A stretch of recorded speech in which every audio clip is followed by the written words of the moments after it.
Hello friends, welcome back to my channel SRK drama explain. Friends, ये video मैं लोगों के एंटरटेनमेंट के लिए बनाती हूँ, so please watch full, share, subscribe and like this video. जैसा कि हमने प्रीवियस पार्ट में देखा था, प्रेसिडेंट किम की गर्लफ्रेंड ने ओहानी पे झूठा इल्ज़ाम लगाया था कि उसने उसकी रिंग को चुराया है, जिस पर प्रेसिडेंट किम ने ओहानी की हेल्प की थी क्योंकि ओहानी ने रिंग नहीं चुराई थी। उसके बाद वो लंच लेकर आती है और प्रेसिडेंट किम बोलता है कि ये खाना मुझे तुम अपने हाथों से खिलाओगी, जिस पर ओहानी उसे अपने हाथों से खिलाती है। तो प्रेसिडेंट किम उसे अपने तरफ घसीट लेता है और बोलता है कितना अच्छा लग रहा है तुम्हें पनिश करते हुए। उसी वक्त हॉस्पिटल से कॉल आता है कि आपके हस्बैंड को होश आ गया। ये सुनते ही ओहानी सीधा हॉस्पिटल जाती है और अपने हस्बैंड को देखकर बहुत ज़्यादा खुश होती है। तभी वहाँ पर प्रेसिडेंट किम भी आया हुआ रहता है।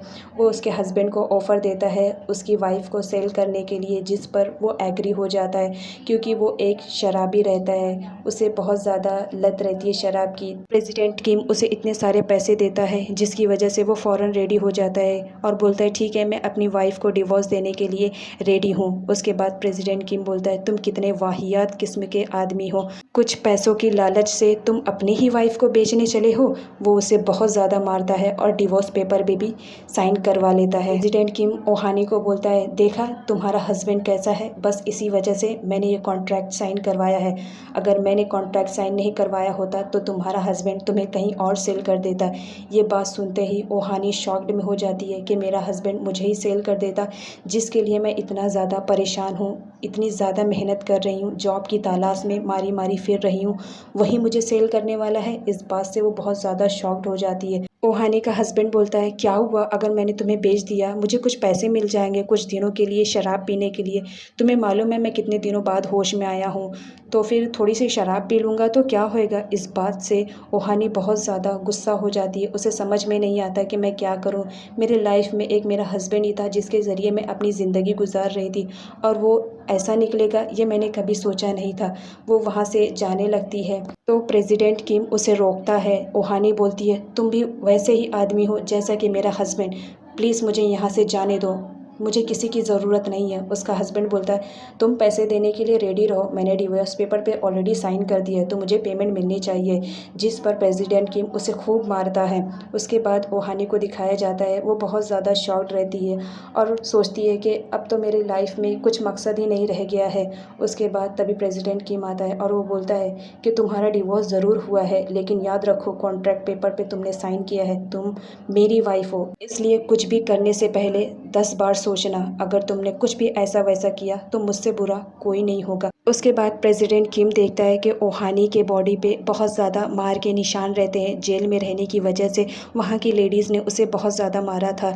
जिस पर प्रेसिडेंट किम को बहुत ज़्यादा अफसोस होता है कि ये सब मेरी वजह से हुआ है, प्लीज़ मुझे माफ़ कर देना। ओहानी उस वक्त जगी हुई रहती है, वो सोचती है कि मैं यहाँ से कहीं दूर चली जाऊँगी, मेरी लाइफ का अब कोई भी मकसद नहीं है। नेक्स्ट डे वो वहाँ से जाने के लिए रेडी होती है, तभी प्रेसिडेंट किम आ जाता है और उसे रोक लेता है कि तुम कहाँ जा रही हो, कम से कम किसी से मिलते तो जाओ, अगर जा भी रही हो। उसके बाद वो उसे बोलता है कि तुम्हारी बेटी अभी ज़िंदा है, अपनी बेटी से मिलना नहीं चाहोगी। जिस पर ओहानी बहुत ज़्यादा खुश हो जाती है कि मेरी बेटी है और वो ज़िंदा है, तुमने मुझे क्यों नहीं बताया।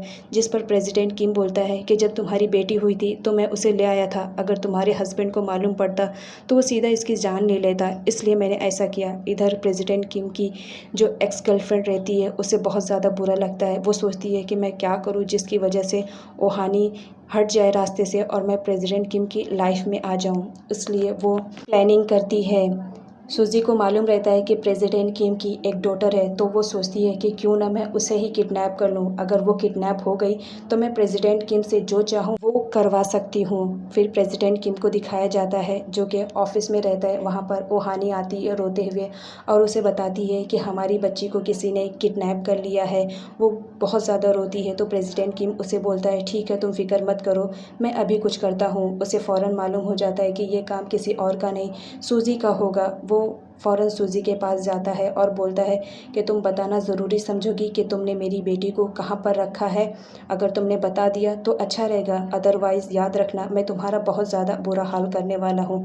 ओहानी बहुत ज़्यादा परेशान रहती है अपनी बेटी को लेकर।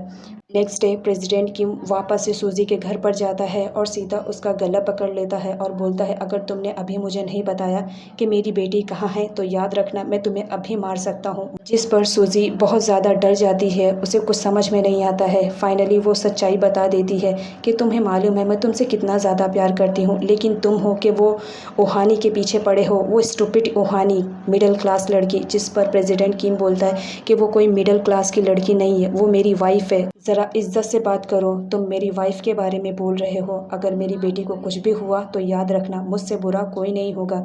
सूजी बहुत ज़्यादा अपसेट रहती है, अपने किए पर वो पछताती है क्योंकि प्रेसिडेंट किम ने उसके खिलाफ पुलिस स्टेशन में कंप्लेंट कर दी थी। इधर दिखाया जाता है ओहानी अपनी डॉटर को लेके बहुत ज़्यादा परेशान रहती है। तभी प्रेसिडेंट किम उसे लेकर आता है। वो बहुत ज़्यादा खुश हो जाती है कि फाइनली मुझे मेरी बेटी मिल गई। वो देखती है कि कहीं तुम्हें चोट तो नहीं लगी है। उसकी डॉटर बोलती है, नहीं मामा, मुझे कहीं पे भी चोट नहीं लगी है। उसी वक्त प्रेसिडेंट किम आता है और बोलता है, तुम अब तो खुश हो? ओहानी बोलती है, हाँ मैं तो खुश हूँ। उसके बाद ओहानी घर छोड़कर चली जाती है कि कहीं मेरी वजह से फिर कोई मेरे बच्चे पर अटैक ना करे। कुछ साल के बाद दिखाया जाता है प्रेसिडेंट किम किसी जगह जाता है। वहाँ पर वो देखता है कि ओहानी रहती है। ओहानी फ्लावर्स की दुकान लगा कर रखती है और वहीं पर फ्लावर सेल करके अपना पेट पालती है। तभी वहाँ पर प्रेसिडेंट किम आ जाता है और उसे बोलता है, प्लीज़ मुझे माफ़ कर दो, मैंने तुम्हें कहाँ कहाँ नहीं ढूंढा, तुम यहाँ मुझे मिली, प्लीज़ चलो, हमें हमारी बेटी को पालना है ना, उसे तुम्हारा प्यार भी तो मिलना चाहिए। और फिर आफ्टर ऑल हम दोनों हस्बैंड वाइफ हैं, तो हमारी बेटी को माँ बाप का प्यार दोनों मिलना चाहिए। जिस पर ओहानी एग्री हो जाती है। तभी उसी वक्त प्रेसिडेंट किम उसे प्रपोज़ करता है और शादी के लिए बोलता है। यहाँ पर स्टोरी की एंडिंग हो जाती है।